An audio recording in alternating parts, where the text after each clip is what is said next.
Thank you very much for the opportunity to share some words of Torah with you. The Torah tells us in Parshas Bo, HaChodesh Elachem, that we have a commandment. This commandment, Rashi writes in the beginning of his commentary on Chumash, may be the first mitzvah that Bnei Yisrael ever receive, and that is the mitzvah to establish new months, to have control over our calendar, that we have the ability to determine when Rosh Chodesh is going to be, and really all of the halachas that are dependent on time, on the calendar, so we have that capacity to control it. What exactly is behind this mitzvah, what it comes to teach us?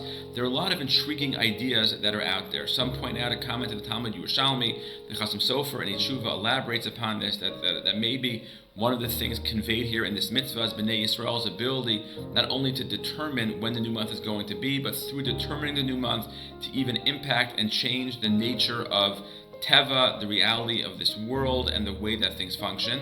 Rav Soloveitchik had a very simple and very elegant explanation surrounding this mitzvah.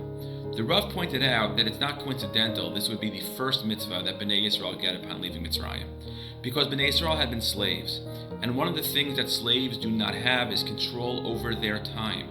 They lose the ability to determine, to have any degree of control over what they're going to do with their day, how they're going to allocate their minutes, how they're going to spend their weeks. They don't have that ability to do so.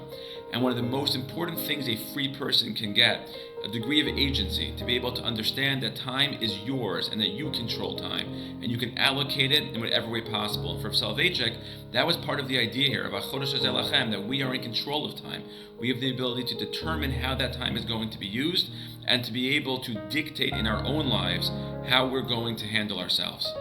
I think that while this idea is certainly always true, in the era in which we live, when people are often so busy and pulled in so many different directions, the Torah here in Parshas Bo reminds us of something which is important. It is true there are often many things on our plate. It's true that we're often pulled in a variety of different directions. But HaChodesh Elachem, that part of being free is understanding the capacity to tap into that degree of ownership over time, that I get to choose how to allocate my time, how to spend my time, to do so in a way that reflects my priorities, to do so in a way which reflects the ultimate destination of what I want to accomplish. And a person who does that is truly free, and Ein Lecha Ben Chor and Elam Yisa Ozek B'Torah. A person who experiences that kind of freedom can also often be so much more successful and positioned for greater heights, to reach greater heights through their own Talmud Torah and through their own religious life.